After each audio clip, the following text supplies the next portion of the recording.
Ideology APC Osun is more flexible than every other state. I think I want to agree. Because of the word flexibility, I think I want to agree on that. Honorable Zika was that. Ó dà kó wà flexible. I want accommodate èèyàn. Torí pé tó bá ṣe pé Ọ̀yọ́ ni wọ́n sọ pé ìgbà wọ́n bá ṣe pé àwọn ibìkan ni wọ́n ràn omi sórí létí kó ṣe dín ni. Wọ́n ṣe no ẹ jẹ́ amúkíní o all over. Waiver wà fún yẹn láti dé wọn ṣe dé wọn ti pẹ́ o. Nígbà wo náà dé. Wọ́n ti jẹ secretary láti ṣe national security party. Ṣé bígbà tí ẹ fẹ́ gbé Oyètọ́lá wọlé. No 2023 ni wọ́n. Nígbà tí ẹ fẹ́ gbé Oyètọ́lá wọlé ni ẹ bá àmọ́ bẹ́ẹ̀ ṣe lọ́ọ̀bẹ̀ sáà mọ́ gbogbo ẹ̀ ní àbí wọ́n tà tẹ́lẹ̀ ní. ìjẹta ó ti kó lọ́dún márùn-ún. That means it has never been a progressive. Níbẹ̀ gan wọ́n ti wá. Ẹgbàgbé 1999 ni. Ok ibẹ̀ náà ti. Ayaba ni PDP jẹ́ pààyàn. Ok wọ́n kàn lọ ṣàtìkò ní PDP ni. Circumstantial member ni wọ́n. Nígbà yẹn ní PDP nígbà yẹn. Ẹni gbọ́dọ̀ ní ìsìn. Lẹ́gbẹ́ méjèèjì circumstantial member ni wọ́n. Necessity wọ́n ti dànù. Kò tí ì expire. Honestly ẹ bá gbọ́ full blooded APC member ẹni wọn o. Wọ́n dẹ̀ kó bòjọ́. I want to agree. Wọ́n níbo. Wọ́n níbo. Ìbò wọn ebi wọn lẹ lò fún. Èmi ò rántí bẹ́ẹ̀ sábà rẹ ju no this is history. When inconclusive ìbò wọn náà fi ṣe inconclusive now. ṣe pé ìgbà yẹn lẹ́kùnrin court wọn ìgbà yẹn náà mọ usefulness wọn ìgbà yẹn náà mọ̀ pé this man can change the tide of things. Over 24,000 votes ló. So and that was when his relevance even shown up. Ìgbà yẹn náà mọ̀ pé ẹni yìí. He has both political value and electoral value. As sincerely speaking, the only ìlú tó lè face Ẹdẹ l'election in terms of population, honestly, Ifẹ̀ ni wọ́n jọ need this. Iléṣà ńkọ́. Mẹ́ta ni wọ́n, Òṣogbo, Ẹdẹ, Ifẹ̀, àwọn tán dìbò nù. Ṣé ìjọba ti wá rí ìlànà gbà wàhálà tó ní. Iléṣà ńkọ́. Ìbò ń wá ní Iléṣà ṣùgbọ́n ẹ̀dẹ́. Ẹ mọ̀ tẹ̀ jọ Ìjẹ̀ṣà. Ìjẹ̀ṣà generally. Ìjẹ̀ṣà land. Tẹ bá kó gbogbo Ìjẹ̀ṣà jọ lẹ́wọ̀n àmọ́ fi pé ẹja fèsì Ifẹ̀. Ẹ mọ̀ wá gbàgbé nǹkan kan, Ọ̀ṣun East gbogbo wọn ti wá. Pátápátá àti Ìjẹ̀ṣà àti ẹgbẹ́ Ifẹ̀ Ìjẹ̀ṣà senatorial district wọ́n pè ní Ọ̀ṣun East yẹ bá kó gbogbo Ìjẹ̀ṣà jọ ìbò máa wọ́n bẹ̀ o ṣùgbọ́n ẹ wà wo tí ń jáde láti Ifẹ̀ nìkan fún gbogbo Ìjẹ̀ṣà so ó lágbára gan so wọ́n tó sọ wípé ní ìsìn èèyàn méjì ló jáde lọ́ṣun West Ambo jáde then Babayẹmí jáde ní Ọ̀ṣun East náà ẹ má jà lọ Ọ̀ṣun East Ifẹ̀ gangan mẹ́ta jáde ìrántí ẹlẹ́ẹ̀kẹjẹ àṣẹ pé méjì jáde Jídé Ọmọwúrà rẹ̀ àti Senator Mijore so ó le gan APC la ṣe wáyé APC dẹ̀ nìyẹn APC nìkan la wà náà so Ìtọ́lá sì ń bọ̀ àbí wọn wà mọ́. wà mí bá wo ìgbésẹ̀ táwọn kiri gbẹ́njọ ni wọ́n wà nígbà ẹ fẹ́ jẹ gómìnà àwọn èyí ti ṣe gómìnà wọ́n á kí ní pé ẹ ṣe òtẹ́ fọ́ọ̀mù aláǹfààní ẹ mọ̀ pé ẹ gẹ́tì. in politics especially ibi tí a ti start with the most performing governor. Say the most valuable governor be performing governor. He could be the most performing governor in relation to Osun State hierarchy of government. Ẹ jẹ́ wo Southwest. Ẹ jẹ́ ká wo Southwest. Southwest fọlọ́fọ́ lè náà. Wọ́n lè ní gbogbo àwọn bàbá tó ti jáde nínú ilé bàbá ẹ̀ lọ́dà jù. So understand. Ọ̀rọ̀ nu lẹ́yìn là ń sọ. Ọ̀rọ̀ nu lẹ́yìn là ń sọ. So because ibẹ̀ náà lẹ́ ti wà bò. Èmi ti gbé kó mbẹ̀. Look, let me tell you something. Gbẹ̀gbàmọ̀làdé ni ẹjọ́dé. Gbẹ̀gbàmọ̀làdé ni ojódé. Mọ̀jíjú ẹlẹ́yà àdọ́dọ̀ mi ibi ọ̀gbàmọ̀làdé ló you understand now sorry when you want to do a comparative analysis inú ilé la kọ́kọ́ lọ n tó bá jọra wọn ló fi wéra wọn yes exactly you see Ọ̀ṣun òjọ Ọ̀yọ́ òjọ Ọ̀ṣun ọjọra wọn when you are talking about what Ọ̀yọ́ state has done when it comes to employment when it comes to developmental projects when it comes to inclusiveness and others you cannot compare Ọ̀ṣun which is a microscope. ẹyin lẹ́yìn tí ń define lọ́wọ́ yóò sì pa ọ̀kadà kan èmi náà. you cannot even you can't compare the two together. Farabalẹ̀. in terms of development let us do a comparison that will favour Adeleke not a comparison that will expose him. no irọ́ ọ̀rọ̀ tẹ́ ẹ sọ lẹ́ẹ̀kan ìnìyẹn. no let's do a comparison let's do a comparison that will favour him. Má fi Ṣèyí Mákindé wé Adeleke. flyover méjì tó ń lọ lọ́lọ́sùn ni ẹ lọ́fẹ̀ẹ́ ẹ lọ́sọ̀gbọ̀. owó lẹ̀ yé ṣe láàrin mẹ́jọ wọ́n ṣe pé ọ̀n lọ lọ́wọ́ fún yín ni. irọ́ mélòó la Ọ̀yọ́ bí làwọn àtẹ́bí káwọn ọmọ yín wá gbaṣẹ́ lọ́yọ̀ state náà. no yẹ o ẹ̀yin fúnra yín sọ. tí Ọ̀yọ́ state bá fẹ́ decide lónìí pé gbogbo ọmọ tán fún iṣẹ́ ṣùgbọ́n tó bá fẹ́ go towards indigenization. Why must we go to that extent? kólẹ̀ ti lè ré personnel. Why did you start the comparison? Why did you start the comparison? Even lórí ìyẹn gan ẹ lè ṣe ìgbà tẹ́ ẹ ní personnel. wọ́n ní o fẹ́ personnel. irọ́ kò mí ẹ lè mọ ní personnel for that opportunity. you are now on starting on the honestness on star honestness last time o because tá a bá ṣe lónìí pé indigenization dé ẹni tí ó rẹ rúkú òǹbí ni ó pọ̀ o. ẹ máa gbọ́ mú agree ṣùgbọ́n Kaduna gan wọ́n bí wọ́n wá mú yàn ó bí ẹgbẹ́ yín gan lè mọ́ ní èèyàn tó kójú òṣùwọ̀n ẹ̀dá capacity kẹ́dẹ̀ bẹ̀ kọ́ sáwọn tó wà bẹ́ẹ̀ yẹn máa ń ṣe náà. tó bá bọ́lá ìgènú àwọn ọ̀rọ̀ Ọ̀ṣun bọ́ ti máa ṣe nu. wọ́n lẹ́yìn tó kójú òṣùwọ̀n tó kó bá nu. iná ni ó fi jẹ́ pé. wọ́n kì í go to history wọ́n kì í wọ́n sí history káwọn tó kó bá wọn láyé dán. àwọn wọn tàbàdàn jí ni ó dà bẹ́ẹ̀. sọ dáadáa. nǹkan tí mo sọ ni o. sọ dáadáa. ẹ fún mi ní ẹ fún mi ní OY36748. ní nọ́mbà. ó ní nọ́mbà sí ọ̀fọ̀ ẹ̀. ok inú títí ó gbà bẹ́ẹ̀. ìjọba fẹ́ lò bẹ̀ for public use. 1973 land use act. títí bàbá gbọ̀nà lè ní kọjá ilé tí wọ́n dà wó pọ̀ o. a fẹ́ ṣe poultry tààrà ló benefit from ó dẹ̀ ilé yín dẹ̀ ni. ilé adìẹ ni a fi ṣe. iná ni ilé yín.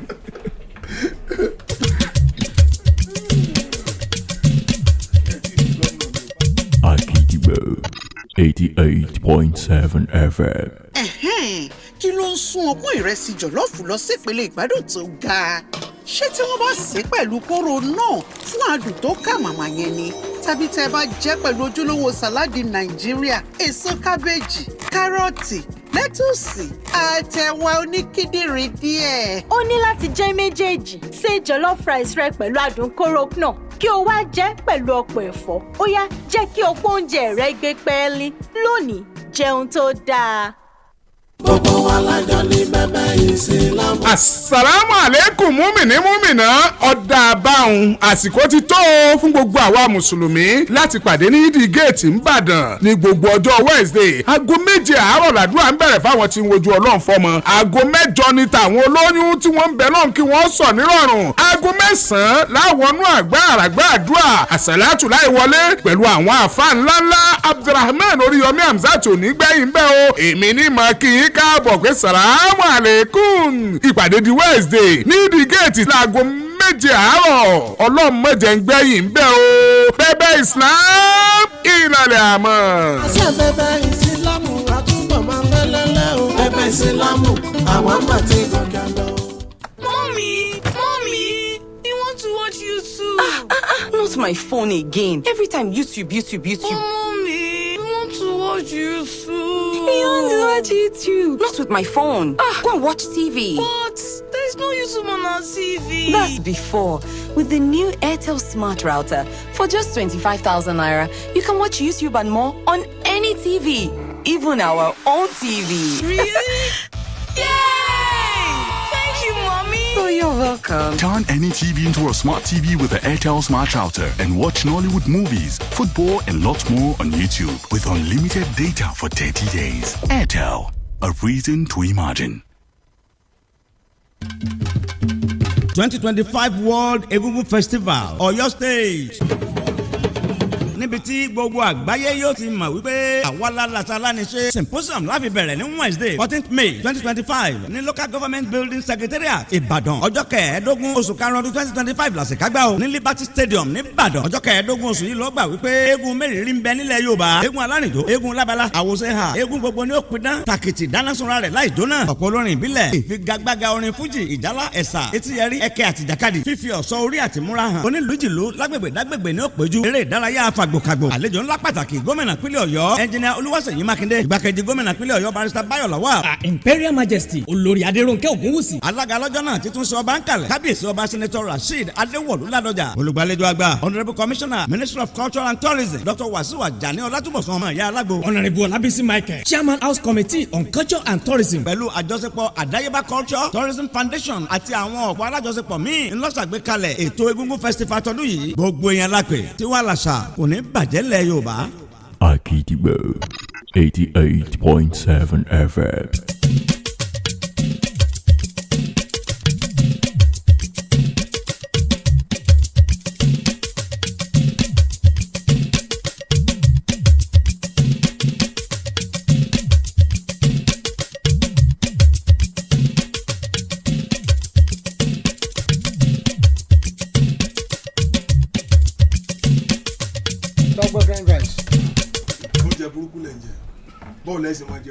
kò sí ìdí ẹ̀ lè jẹ bàdà. níta ẹ̀ mọ̀ náà gọ́fúnà mi. níta ẹ̀ mọ̀ dín náà lẹ́sọ̀ dé. no kí ni nutrition value ẹ̀. ìgbà tẹ̀lẹ̀ ti débí wàláì àní jẹ́ orí bákan náà mọ̀ tó tẹ̀ bá padà sọ́dọ̀ yín ẹ lè máa kọ́ wọn ní àwọn ẹ̀kọ́ tẹ́ ẹ kọ́ ń bì so that's it ṣé bẹ́ẹ̀ ṣe wá ìlú ilẹ̀ rí àbí ṣe fẹ́ padà bẹ́ẹ̀ ṣe wá. kò gbọ́dọ̀ rí bẹ́ẹ̀ kò lè rí bẹ́ẹ̀ wà ẹ má ṣe pé I'm asking ẹ wọ síbáàsì débi ni. àjò tí ó gbé ni ẹkún lẹ́yìn oṣù lọ. ọlọ́run wa ni kò mọ̀. nígbà tẹ sunkún kúrò lọ́ba àgùn ẹ kẹ́ ẹ sunkún lọ kírun ni. ní wàá ṣe ń bàdàn. ṣé mo gbé èèyàn máa ń kó nílé téèyàn wà sóko. ọlọ́run dẹ̀ oko nìbàdàn. oko nìbàdàn. lọ́dọ̀ mi ni. ẹ bọ́ láìkí nǹkan tẹ̀ sọ. àárò oko nìbàdàn. oko yọ oko kúrò òkè èèyàn máa travel. èèyàn máa ń kó lé lọ sí greener pastures. greener pastures ilẹ̀ ọlọ́ràá ìlú tọ́lọ̀ ń lọ́wọ́ sí hospitality at its best ìbàdàn ni. kí ni ibi tí haúsá ti ń talẹ̀ ìbàdàn no ìbàdàn dà tó fi lè mú fúlàní máa sọ̀tà ìbàdàn fún mi náà gbé it's a very good thing. mo kí gómìnà mi wọ́n ṣe asọdúnmọ́dún ní awo asọ̀rọ̀mọ́rò wọ́n á tó asọdúnmọ́dún ní sawo asọdúnmọ́dún asọ̀rọ̀mọ́rò ní sawo asọ̀rọ̀mọ́rò.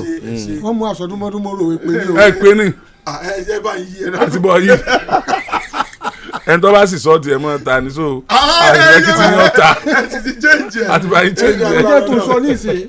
asọdúnmọ́dún ìní àwọ̀ asọdúnmọ́dún asọ̀rọ̀mọ́rò ìní àwọ̀ asọ̀rọ̀mọ́rò so wọ́n pẹ́ láyé kánrin kéṣe nígbà ọdún kan ní. adé afúnmẹ̀tù sẹ́là. tó fi pẹ́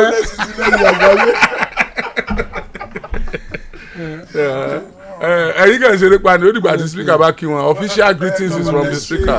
ṣèmí kí ẹ ní ti tológun. ẹ dẹ́pẹ́ ẹ bá ń kí gọ́fúnà. honestly governor ademola adeleke. tẹ́ bá ti dẹ̀hùn báwọn ẹ dákun mo bí lóko lọ. executive governor of Ọ̀ṣun state akinyin ẹ kú ọjọ́ bí o ẹ̀mí yẹn aṣọ́pọ̀ ẹ̀ this is a man that dances through politics dances into success dances into the future. Torí pé we see him as trying to lay foundations and building on it tọ́pọ̀lọpọ̀ àwọn tó wà lẹ́yìn ò tí ì ṣe tẹ́lẹ̀ so and that is why I think we need the most performing governor in Ọ̀ṣun state within the vicinity of Ọ̀ṣun state. Yes. So we greet him. The Agidigbo Shokanwa says happy birthday. And many happy returns. Thank you so much. I'm very grateful. Taba ṣe comparative analysis. Should we wish him for a second time? Kò sí ní tẹ́ ẹ sọ tẹ́ ẹ mú. Kò sí ní tẹ́ ẹ sọ tẹ́ ẹ mú. Gbogbo ní tẹ́ ẹ bá ti sọ lẹ́ mú. Torí gbogbo tẹ́ ẹ ń ṣe láàárọ̀ yóò dọ̀dọ̀ gọ́vnà. Should we wish him for a second time? Yes, I wish him. Máa threaten wa. Ó dẹ̀ threaten wa. Ó fẹ́ máa threaten wa ni. Bá gbọ́dọ̀ gọ́vnà nǹkan. Gbọ́dọ̀ Trump gan kò sí. Ọ̀rọ̀ àdìrí gbọ́dọ̀ nù yàrá. Gọ́vnà tèmi ju Trump lọ. tẹ́ bá bẹ̀rẹ̀ competition láàrin wọn ẹjọ́ mọ̀ sọ ṣùgbọ́n lọ́dọ̀ tí wàá ń bì tó bá dọ́dọ̀ gọ́fúnà àwa náà bẹ̀ ni. ẹ gbọ́ èmi náà mọ̀ pé ìyálòde ibì kan ọmọ ẹgbẹ́ ni ní ìjẹ́ the entire people of Ọ̀ṣun state are listening to us. Bẹ́ẹ̀ni and that is why they take us so serious. Pé our subjective and our objectivity ni kí ward wa níbí. You understand? So where your governor is doing well, we say he's doing well. Thank you so much. And we congratulate him. Wọ́n pẹpẹ ti pẹ o. ẹ ṣe gan. èròǹgbà àwọn ọlọ́run mú wá sí ìmúṣẹ. àmín ẹ ṣeun gan. àwọn náà mèròǹgbà wọn a lè gbàdúrà kọ́ lọ́run jẹ́ wọn wọlé ẹlẹ́ẹ̀kejì a sì lè gbàdúrà kọ́ lọ́run mọ́ jẹ́ wọn wọlé ṣùgbọ́n èròǹgbà àwọn bó ṣe wù wọ́n ọlọ́run ó ṣe bẹ́ẹ̀ nígbà tí à ń pé ọlọ́run jẹ́ fùbárọ̀ padà lánàá ló ní tún ránṣẹ́ kí ni dáadáa ń sọ sáà tí ẹ bí òun. ó ní spirit òun ò sí ní. gba spirit bá ti. no ti kú ọ̀nbẹ ó ní long ago. no ó ní spirit òun kú ọ̀nbẹ long ago ó ní ṣùgbọ́n nígbà tó ń lo gbogbo advice Edwin Clark àti struggle Edwin Clark ó ní òun ló ń fi maintain status quo pé ó dáa kóun máa bá iṣẹ́ yẹn lọ so ó ní spirit òun ti kú ọ̀nbẹ long ago but ìgbà tó consider Edwin Clark tó consider ṣiṣẹ́ táwọn yẹn ṣe àti àwọn advice tán ti give òun ó lóun ló ń keep on going which means spirit yẹn ò fìgbà kan kúrò it's oxymoronic. ó kúrò ó fi hàn pé àwọn gangan fúnra wọn ti settle rẹ̀ within his heart pé wẹ́ẹ̀ tó bá ṣe rí kó rí. ṣùgbọ́n nìkan ló push wọn. a lot of times I've never seen somebody tó wà ní pinnacle of his success ṣé n gbọ́ tó dẹ̀ wò because of self-inflicted injury ṣẹ́ni tó máa ń múyàn lament tó ń múyàn issue words of regret a lot of times only when it was self-inflicted but when it was not self-inflicted you fight on but the moment it is self-inflicted wàá máa gba empathy you seek empathy sympathy from people she understand he is only trying to elicit sympathy from people because káànú ẹ̀ she understand ní tó sọ yẹn you see let's break it down but at the end of the day. ọkọ ìyá mi lẹ́nu ó dàbí pọ́tọ̀ ní ìwé tá a kà lánàá tó lè ti pásítọ̀ ká. ìyẹn nìkan tó wá kọ even nínú speech wọn fídíò wọn gan wọ́n show wípé is no longer an hero. I was expecting the man to fight to the last day fight as in wípé. yeah that is the reason why he is no more an hero ma gbọ́ ó ní pé number one ní pé he discovered within himself. So one thing about life is this: the moment you cannot discover yourself, then you have a problem. He discovered within himself, had I done it this way? If I had done it this way, it wouldn't have resulted in this way. Ita lè fa nínú nǹkan tí ó ṣe lọ́sàn-án torí tó lè mú ọ̀gá kó APC governor méjì lọ́wọ́ lọ bẹ Wike it has a lot of meaning. Minute òní ni wípé look I want to belong I want a soft landing. You understand? He's a man that has been hurt so much. No, one hurt. No, hurt inside himself. You can hurt yourself. You understand what I'm saying? It's been hurt. You understand? And when you see somebody who is being really hurt in different ways, either by commission or omission, you understand? Yes. A lot of people find themselves in problems. They find themselves because of lack of application of wisdom. Which is knowledge. Application of wisdom. So when you don't apply wisdom at the appropriate time, and when become a you need to be silent. gẹ́rẹ́gẹ́ láago mẹ́wàá àárọ̀ lù láti iléeṣẹ́ rédíò àgídìgbò 88.7 FM Ìbàdàn. òun náà sọ bẹ́ẹ̀ ó ní gbogbo ìjà kan lèèyàn máa ń jà. ó sọ bẹ́ẹ̀. ó rí tó bá sọ bẹ́ẹ̀ bó ṣe sọ ó regret ìjà tó jà nìyẹn o láti ti mí nìyẹn. I mean somebody to blow up an house of assembly you understand which becomes. No, you don't need to admit the circumstances, the indicators. Those are radical would depict it. You are a city governor and they are blowing up the House of Assembly, and you cannot apprehend the perpetrators. Even till now, one blow House of Assembly as a governor, city governor. Oh, they apprehend our perpetrators. There's something is wrong somewhere. It means you accomplish it. No, one egbo pastor. One lè rò pé ara part of insecurity ni because in Katsina state now, ẹ wo bọ́n ṣe ń foment trouble. Yeah, governors are.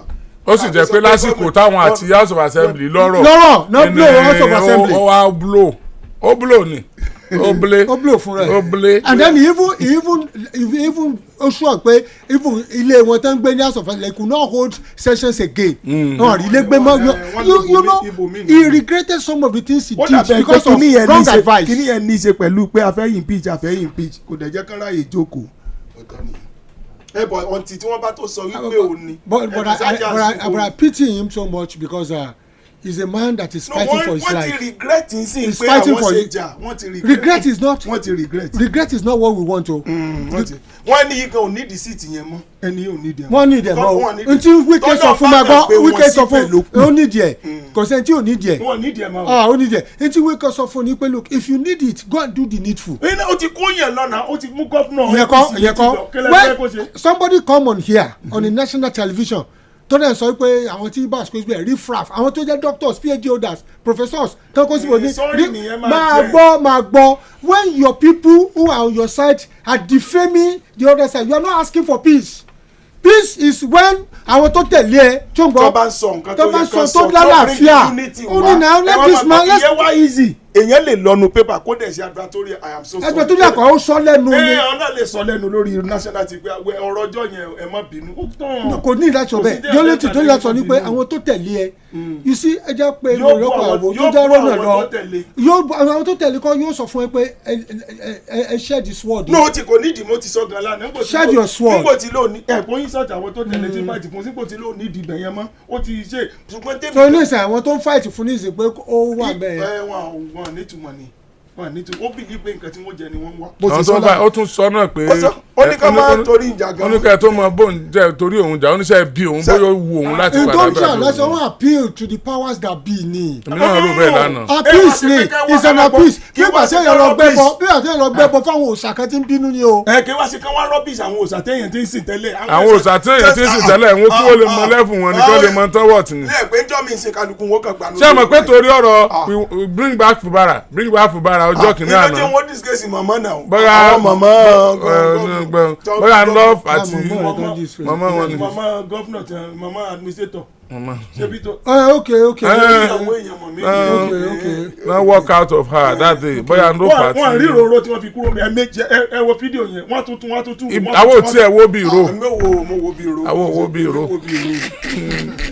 eré àkàlùkù tó bá ní interest nínú owó. wo bí ìró. àwọn wo bí ìró. wọ́n tún bóyá wọ́n sokun mọ́. wọ́n tún sokun mọ́. no ẹ wò tí ẹ fi sokun. the reason why tó fi bẹ̀rẹ̀ ni pé body language matter irọ́ body language verbal and non-verbal communications when there is an extreme on his you understand ojúgan sọ̀rọ̀ and then ọwọ́ lè máa sọ̀rọ̀ ẹsẹ̀ lè sọ̀rọ̀ tẹ́ bá wojú wọn èyàn ni mo tún rò kó mo tún rò wó èyàn lè gbàgbé rúurò tó bó ti róró débẹ̀. ó lè ró lódì. ẹ wo bí tẹ́ bá wo wọn mẹ́ríkè wọn parẹ́ o gbogbo kí ni foundation tán lò bàbá ògùn bò wọn ni o ẹ̀yin sábà wòlú àwọn. èmi èwo dára ni mo rò pé mẹ́ríkè ọgbọ̀lọ́wọ́ ọmọ yẹn ọmọ traffic yẹn náà. àwọn táwọn ọmọ kan sí kán wá okùn gbé kóńbì.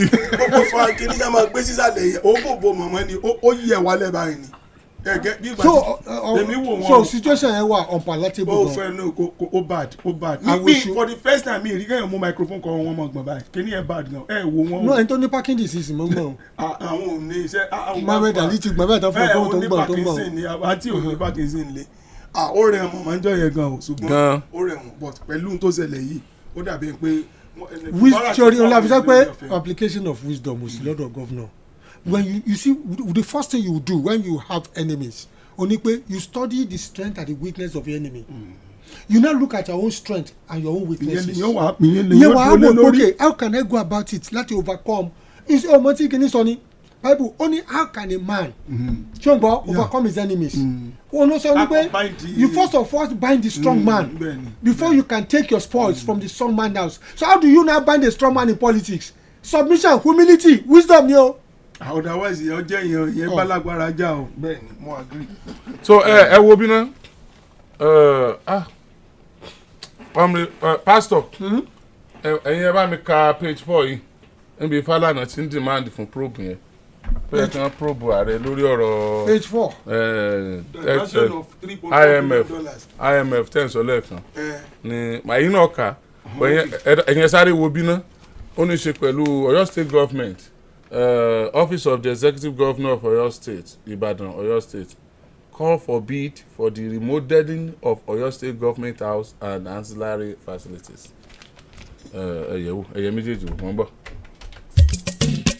gbogbo ọjọ́ kẹtàdínlọ́gbọ̀n oṣù karùn-ún làyájọ́ ọjọ́ ẹ̀yin ògo wẹrẹ ó tún yá o. bàbá ọmọ kéékèèké tún ti ṣetán láti tẹ̀yìn sí rẹpẹtẹ lọ́dún yìí ní Bauer Store tó wà lókè àrẹ nílẹ̀ Ìbàdàn nílàlà ó ti lù ibẹ̀ náà lakutuku ó ti hù. ọ̀pọ̀lọpọ̀ tiẹ̀ ń béèrè pé bàbá àwọn ọmọ kéékèèké ti gba China lọ bó ni ó ti ṣàjọ̀dún àwọn ọmọ kéékèèké. èmi kẹ̀ mo ti dé padà láti wá ṣàjọ̀dún ẹ̀yin ọmọ mi. ẹ jẹ́ àjọ pàdé ní Bauer Store on the 27th of this month. ìnìlàlà olùtakutuku òwú ọ̀pọ̀lọpọ̀ àwọn eléré orí ìtàgé àtàwọn olórin àwọn adẹ́rìn-pòṣónú lónìrànràn ń bọ̀ ńbẹ̀. ẹ pàdé Skelebe Pélébé Àpèkẹ́ ìyàwó Oríyọmí àti Sàámú oníròyìn. ọ̀pọ̀lọpọ̀ àwọn èèyàn ń bọ̀ wá dá yín lára yá ń bẹ̀ lọ́jọ́ tá à ń wí.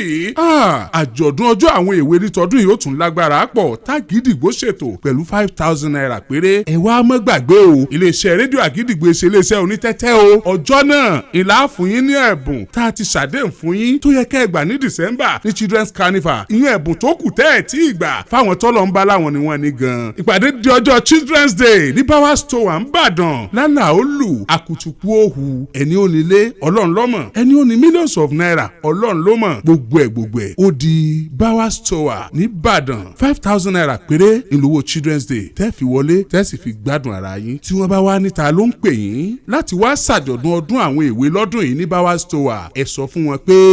Oriyomi òkìkí bàbá ọmọ kéékèèké Oriyomi òkìkí bàbá ọmọ kéékèèké.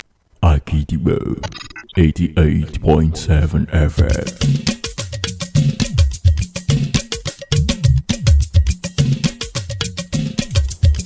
Wọ́n fẹ́ balọ̀lá ó ti dá báwọn owó ìtẹ̀rí ń tó pásọ ẹ ti gẹ̀tẹ̀. kíní loans tó gbà fún COVID-19 ni lánàá for the pandemic. a dúpẹ́ lọ́wọ́ ààrẹ orílẹ̀-èdè Nàìjíríà níbi tá a ti ń ṣètò lọ wọ́n fẹ́ balọ̀lá ní ààrẹ ò ṣe nǹkan kan mo ní ọ̀tá ẹni èèpo dùn ọ̀yà ni nígbà tí èsì pé èèyàn díjú ní Nàìjíríà báyìí kó wá pé ààrẹ Tinubu òun jó ti débẹ̀ kò ṣe nǹkan kan o èmi wá sọ pé wọ́n wá ń sàsọ pé ebi ń pa àwọn èèyàn kìnìkan ṣe wọ́n wá sọ fún wọn pé kìí ṣe pé òòjọ́ náà ìní ó débẹ̀ tí ó sì ṣe gbogbo ẹ̀ tí ó sì yanjú àwọn èèyàn tó kúkú wà ńbẹ̀ tí wọ́n sún débi ó dé yìí náà wọ́n sì wà ńbẹ̀ náà wọ́n ti lọ díẹ̀díẹ̀ ni èèyàn làápàmùkúrú pẹ̀lẹ́pẹ̀lẹ́ ni o àṣàṣọ wọ́n wá ní pé Traoré tó wà ńbẹ̀ ó ti tún bẹ̀rẹ̀ mọ́ ológun Traoré kò ní di House of Assembly kò ní di House of Rep kò ní di Senator kíákíá ni ó ṣe nǹkan mọ́ sàrán wọn létí pé lára tí ààrẹ ṣe ó ní ọ̀rọ̀ refinery tí wọ́n ń ṣiṣẹ́ lórí wẹ́rẹ́wẹ́rẹ́ lórí ẹ̀ lára tí ààrẹ ṣe lọ́rọ̀ student loan wọ́n ní student loan tí wọ́n ti kówó jẹ mo ní sáàrẹ ló kówó jẹ mo ní tó bá dà mo láwọn tí wọ́n fi sígbọnú ẹ̀ ní sáàrẹ pé láti ẹ̀ ti ronú bẹ́ẹ̀ àṣàṣọ mo sọ díẹ̀ nínú tí mo rí tí mo pẹ́ yóò sì tún rí jù bẹ́ẹ̀ lọ lágbára Ọlọ́run tó ni wọ́n wá bẹ̀rẹ̀ sí ní tako mo tún wá rí i pé níbi tí wọ́n sọ lọ́lẹ̀ nìkan wá sọ pé ààrẹ ti san owó IMF mo wá mọ implication gbèsè IMF wípé ó máa ń affect currency wa ó máa kó bá ọrọ̀ ajé wa púpọ̀ jù bẹ́ẹ̀ mi ṣe wá rí IMF yẹn lèmi bá tẹ pọ́ọ̀sì pé ní tó mú ààrẹ tẹ̀ sanwó IMF ààrẹ eléyìí nífẹ̀ẹ́ wa ni wọ́n bá sáà tún bú mi wọ́n bú mi àwọn méjèèjì tí wọ́n wá lánàá wọ́n bú mi wọ́n náà sí mi lánàá rárá o ṣùgbọ́n ẹ gbọ́ ṣùgbọ́n inú mi kàn dùn pé òdodo mo sọ bó ṣe rí kódà ó ká mi dáadé bíi pé èmi òdodo tún mú pẹ̀lú gbàgbọ́ tèmi débi pé mo tún bẹ̀rẹ̀ pé kí wọ́n bẹ̀rù Ọlọ́run so nígbà tí kọ́mọ́nì fẹ́ Babalọ́lá wá dé láàárọ̀ yìí ni wọ́n á gbé fóònù hàn mí pé àwọn wà ní gúrùpù kan o. mo fẹ́ ṣe nǹkan jáde ẹ padà ká wọn sì di pẹ̀lú yín àwọn wà ní gúrùpù kan o wọ́n sọ ní gúrùpù yẹn ṣé n sọ gúrùpù ẹ kí ló kọ gúrùpù yín. ayé ni rọmọ ọ̀run ògbèké. ẹ̀yin gan ló nírọ̀ òsì. ó kúkú wà bí ayé ni rọmọ ọ̀run ògbèké. wọ́n wá ní pé gúrùpù yẹn o pé wọ́n sọ ń bẹ̀ pé wọ́n swap owó ni o wọ́n ṣe kinní kan ni o wọ́n tún wá ń condemn kinní yẹn kò wá yé mi ìgbà tí mo wá rí story yẹn ni mo fi sáré na ìyẹn sí ẹ̀yin pé ká kúkú kò pọ̀. ẹ sọ ti ẹjọ́ sọ̀rọ̀ lẹ́yìn tí speaker bá sọ̀rọ̀ ò lè sọ̀rọ̀ tán sọ́ńtọ́ sọ. ẹ mo fẹ́ kà fún mi wọ́n ń búra wọn lórí group wọ́n wá ní pé is that what they call payment of is that what they call payment no he did IMF loan swap with China and you call that debt payment. So ẹni tó ń condemn ààrẹ òun lọ́kọ̀ yẹn. ó ní pé wọ́n swap loan with China. Now, there are different ways whereby you can offload your debt. Only paying in the long term. Only not paying in the short term. Or only paying in the short term. Because in the long term, it will bring more problems. If the proper things done by she. Now, paying off the IMF loan, number one. And pay IMF, they're just like a godfather when they come to neo-colonial economic impact. Yes. Colonial, especially the African nations, at our developing nations. Our time will be captive. Then they determine the way they live. Woman determine the way they live their lives. So by the time they give us stringent and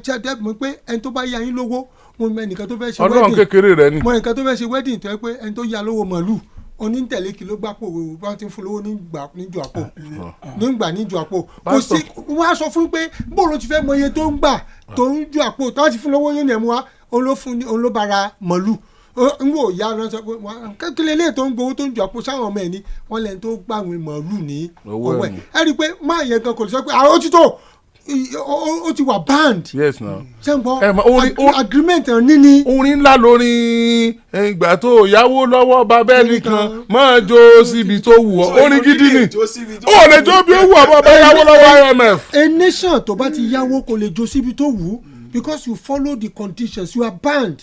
ṣé n gbọ́ the only person tí ó wà banned ó ní tó bá jólógun.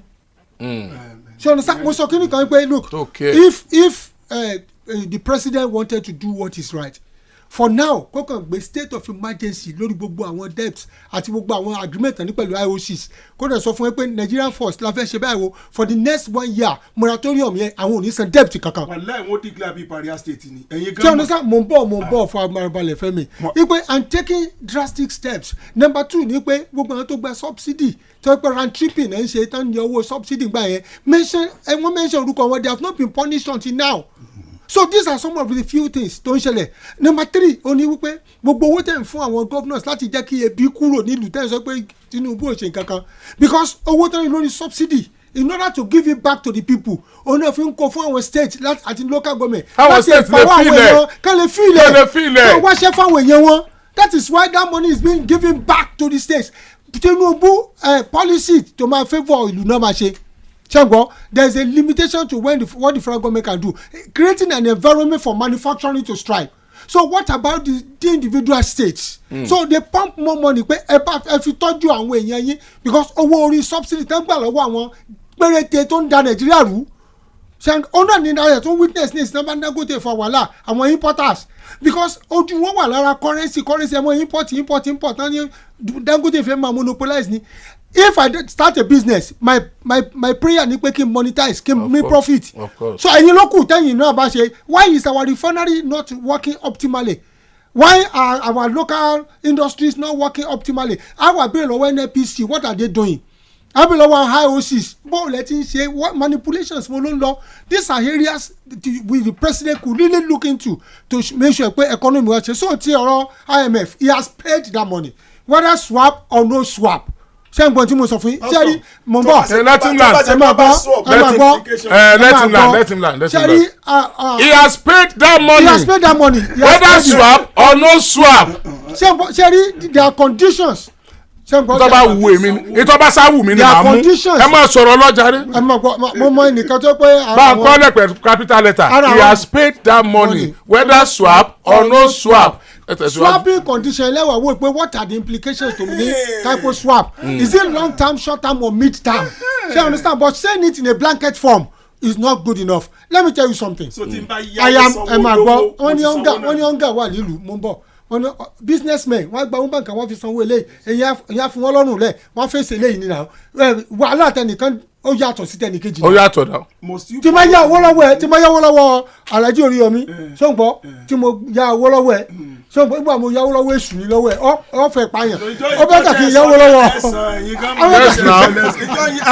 ọ̀rẹ́dà kì í yọwọ́ lọ́wọ́ làjọ Oriyomi jẹ́ pé akọ̀mọ̀ pásọ̀ báwo lọ́rọ̀ owó yẹn ìwọ ó kàn tẹ̀lé ohun tó sọ ni pé ẹ kìlọ̀ fún pásọ̀ kò dáwọ́ mi padà o ẹ kìlọ̀ fún kódà. ìyẹn tí ìbá ti mọ́wọ́. so kọ́ńtẹ́ ìsọdísì ni pé tí pọ́lísì Tinubu tí ò bá reflect lára àwọn aráàlú kan bí gómìnà wọn. kọ́bí àwọn governors wọn kọ́bí some of your governors. mo ń bọ̀ let me say máa gbọ́ àwọn kankan ló ní wọ́n determine. máa gbọ́ even when it comes to power bó ti bọ́ sí concurrent executive legislative list ṣé n gbọ́. àwọn àtà ló lè jù ààrẹ ti sáyẹn rẹ̀ pé kí state máa ṣe jẹ. ẹ máa gbọ́ farabalẹ̀ wọ́n fún ọ lówó náà when it comes to agric ṣé n gbọ́ 5 times a month àgbà tẹ́lẹ̀ wọ́n gba ìlọ bá wọn ẹ jẹ́ wọn sọ gbowó tó ń gbà. farabalẹ̀ priorities ni scale of preference ni kí ni scale of preference nísìnyí Ọ̀ṣun ẹ̀ ń ṣe flyover kiri èkó ṣiṣẹ́ fáwọn ọmọ Ọ̀yọ́ state ń pèsè iṣẹ́ fáwọn ọmọ wọn náà. ẹ̀ ń sáwọ́ látọ̀sùn wá ṣiṣẹ́ ń bí. ẹ̀ ń sáwọ́ sọ̀rọ̀ ṣẹ́ bí priority ni ṣe flyover kí ni flyover ibi tí. ẹ máa sún jẹ ètò tó kú ọ̀nbẹ ṣe ẹ ti lò tán mẹ́fọ̀ ní yín dá flyover. wọ́n ṣe kànú ọ̀dọ́ báyìí etí. ẹ sọ sún de kó ṣé bẹ́ẹ̀ yóò ti pàdé kó lè kó lè rọ́pọ̀ lọ́sùn àti ọ̀nà ẹ máa ná sílẹ̀ kókó.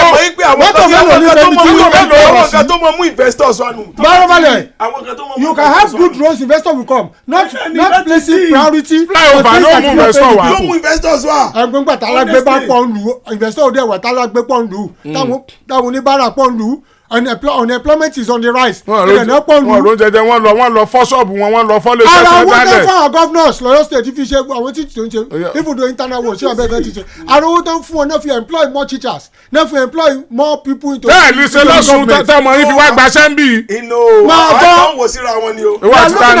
we are looking at the economic advantage of what the federal government is doing wọ́n ṣe student loan to ease the burden on parents tẹ́mọ̀ yà àwọn students tó ti gbà over 280 something thousand náà sọ pé wọ́n ti gba loan yẹn àwọn kan wà tán ti rí gbà ibi tí problem wà kì í ṣe pé wọ́n kó jẹ láti federal èyí tó wà ní pé àwọn institution kọ̀ọ̀kan ló ní problem the net fund wọ́n dẹ̀ ti apprehend gbogbo wọn ti bá wọn sọ̀rọ̀ wọ́n dẹ̀ ti investigate wọn àwọn institution míì wọ́n ní ọmọ late kò tó di pé owó yẹn dé wọ́n aláwọ̀ fẹ́ yọ fee inú owó tí federal government san to send sí wọn and which some of them have no right to do àwọn míì mọ̀ ń delay owó yẹn ẹ̀rẹ̀ pé owó tẹ bá delay tó bá alákàntì yóò mọ yield fún yín níbo ètò yield yẹn àpótá ló lọ institution ni so why are you cutting the advantage to káwọn money short number 3 máa gbọ́ ibi tí wọ́n no Fẹ́mi you can't raise owó you can't build something or nothing. How can you cheat people because you want to raise money? ẹ fún wọn lówó wọn ní o fún mi lówó ní ìṣòwò akó sákàntì ẹ ọ wá ní o fẹ́ fi raise owó for what? You give it to me. ṣe mọ̀ pé wọ́n fún àwọn institutions ní liberty. ọ̀pọ̀lọpọ̀ students yóò lè ṣe exam tó wọ́n dẹ̀ ti wọlé tẹ́lẹ̀ ti approve tí wọ́n rówó wọn gbà. So we are not asking net fund. That's why EFCC ti kojú bọ̀dọ̀ ẹ̀ nísìn. wípé look wọ́n ti investigate some of the institutions that are having short and shortcuts oríṣiríṣi on the fund on one whole ọba ó ti ease many parents so why the government is doing this ẹ jẹ́ appreciate àwọn kan tí government bá ṣe ká educate àwọn èèyàn ebi ti wà tipẹ́ ìlú le o kò sówó lóde ó tí wọ́n ṣe mọ́ kọ́ ọkùnrin kígbe o ṣé láti kálukú ló kígbe owó owó yóò ti wà nísìn so government n tó kàn ṣẹlẹ̀ fún administration let me tell you I'm not in support of this administration anything but what happened is this oní pé wọ́n kí ẹsẹ̀ bọ nǹkan bíi mélòó pọ̀ lẹ́ẹ̀kan náà ìṣẹ̀ kan máa yọ ẹsẹ̀ kọ̀ọ̀kan lẹ́kù that's number 1 number 2 wọ́n emphasize the kind of damage control ọ̀pọ̀lọpọ̀ kan tán ṣe báyìí which is even wrong in economic planning wọ́n emphasize kò bá swap yẹn gbẹnu sọ́mọ́ kò bá swap yẹn wọ́n ti ṣe damage control náà ẹlẹ́ẹ̀pa bìkan ẹsẹ̀ díẹ̀ sí bìkan máa gbọ́ ó depend lórí ẹ fi yanjú nǹkankan we have to look at what will be the economic inflation in future and we are not even sure of what the swap you are talking about we have not máa gbọ́ swap have variations swap ẹ máa gbọ́ swap have variations fóònù mi ti kú ó ti ń kú ní ìsìn ó ti bàjẹ́ ó bàjẹ́ nsìn mo dẹ̀ lọ sí tí ń ta fóònù tuntun ṣé ń gbọ́ wọ́n dẹ̀ ní kí n swap mo dẹ̀ fún wọn ní fóònù mi wọ́n dẹ̀ fún mi ní mi wọ́n ṣe bátìrì mọ́tò mi so the word swap is a compound word. Yes now but that is the only way that mean only definition na less o applications ẹ yàtọ̀ o lè swap kí n fowó díẹ̀ kún kí n máa lo fóònù tuntun. for example now there are so many things tí China ṣe fún wa nísìn tó jẹ́ pé ó wà detrimental tó yẹ pé future wa náà la ṣe bargain tó lè kópa in the long run but in the short run we are enjoying it so n tó máa ṣe ni pé in the short term. wọ́n tún láwọn ti sanwó oṣù kúkú o. bẹ́ẹ̀ni kí ló wá fẹ́ sọ sí i tóun rẹ wálẹ̀. no mo gbọ́ yẹn náà gbọ́ no mo sọ nǹkan kan fún mi bí gọ́ọ̀mẹ̀ntì ti fail àbúdọ̀ sọ pé bẹ́ẹ̀ ni ibi tó ti fail ni pé this government is lily livered ni pé wọ́n ní boldness láti step on toes wọ́n ní boldness láti call to question wọ́n tán ti bàálù ìjẹ́. lágbára ọlọ́ ẹ̀jẹ̀ gbọ́ ààrẹ wọlé sáà kejì lágbára ọlọ́. sáà kejì kọ́ we are not bold enough àwọn èèyàn bà ìlú ìjẹ́ for example NNPC as at this morning òun ni wọ́n sọ fún mi pé they did not remit the subsidy something wípé January nìkan náà ṣe remitted they are not remitting to honourable speaker ṣe bẹ́yìn náà lẹ kéńbì pé kí wọ́n yọ Kyari. ojúlarí náà ló tóbi wọlé ojúlarí. èyí Kyari sì ṣe náà ni àwọn tó wà bẹ́ẹ̀ yìí tí wọ́n ti ń ṣiṣẹ́ lọ. Tinubu náà lọ yá kí náà tí ò bá yọ Kyari nǹkan. o ti wá pẹ́ jù. àwọn Kyari mi ṣe kàn bẹ́ẹ̀. Kyari ò ṣe é sáré yọ. kò ṣe sáré yọ. kò ṣe sáré yọ. èmi ni Kyari o wà lára tí mo tọ́jú. ọ yọ Kyari ẹni ọ. ọba ni ó ń bẹ̀. o sì ń ṣiṣẹ́ pẹ̀lú ààrẹ. ìjòyè ni ó ń bẹ̀. o dẹ̀ ṣiṣẹ́ pọ̀ wẹ́rẹ́ rẹ̀ o wà lọ́dẹ̀dẹ̀ agbára. ẹ̀yin lẹ̀ ń sọ bí o ti lọ àti bí o ti lọ. ó sì ní iye tẹ́ ń gbọ́. ó yé ọkẹ́ dọ́ta ọlọ́run ni. o mẹ̀pá non state actor kan wà. ó yé Fẹ́mi ọkẹ́ dọ́ta ọlọ́run ni. in those days lọ́yọ̀ state àwọn non state actor wà nígbà kan táwọn godfather wà. tó bá ti gba location báyìí oníye tán gbọ́dọ̀ fáwọn kan oníye tán gbọ́dọ̀ fáwọn kan oníye tán gbọ́dọ̀ fáwọn kan oníye tán gbọ́dọ̀ fáwọn kan tí a gẹ́tẹ̀ nísìn how do you want development to come ìgbà tani kẹ́dẹ̀dẹ̀ ọba kan wà tí o mọ Joseph rí tó dẹ̀ wò pé look it's not business as usual baba we have to ensure things are. bàbá ti mọ Joseph rí kí ni ó ṣẹlẹ̀ sí Joseph. yóò fìyà jẹ àwọn tó wà bá bẹ ni àwọn ọ̀ràn rẹ̀ ni ó fìyà jẹ. tó yàn ká pòwe fún mi ni mo fẹ́ mọ̀ ni. ó ní ìṣe pé nígbà tí ọba Joseph wà bẹ̀ Joseph jọba ṣé ń gbọ́ wọ́n tọ́jú àwọn èèyàn wọ́n lọ sí Góṣẹ́nì wọ́n yàn pé wọn àmọ́ ìpínlẹ̀ yẹn ti lè da ilẹ̀ yẹn bẹ̀rẹ̀ sí lọ́ra wọ́n fẹ̀ sí wọ́n wá pọ̀ ìgbà tó bá mi wá dé pé àwọn kíní ń pọ̀ sí pé àwọn lè darapọ̀ mọ́ ọ̀tá kan wá kọlù wá kò fẹ́ gbọ́ ìtàn Joseph pé ó ṣe rere fún wọn kò jẹ́ kí yàn wá ìtàn yẹn ò ní mìíràn sí so ọba yẹn dé kò mọ Joseph kò fẹ́ gbọ́ nǹkan kan pé lẹ́yìn lágbájá ni lágbájá ẹ̀rọ kó wọn ẹ̀ mọ̀ fìyà jẹ wọn ṣé understand tí mo sọ nísìnyí so àwọn ọba kan máa ń dé o táwọn ní mọ Joseph o àdúrà tí Joseph ọ àmọ́ ìgbà ní pọlọ mọjẹrọ ọba àwọn òde àbí. no Joseph gangan ti lọ. Joseph ti bá tiẹ̀. ṣùgbọ́n níbi kan wà tẹ́ ti sọ̀rọ̀. Akidigbo 88.7 FM. níbo lẹ́nu ẹ̀ ti sọ̀rọ̀. ibi tí ọ̀rọ̀ kan wà tán sọ nípa àwọn governors tó yẹ pé nǹkan mẹ́ta kan wà tán determine tó dẹ̀ affect economy tó yẹ pé primarily òun ni economy wa tó rọgbọ̀ lórí. number one mo sọ nípa price of commodities kò sí gómìnà lágbára láti determine rẹ̀.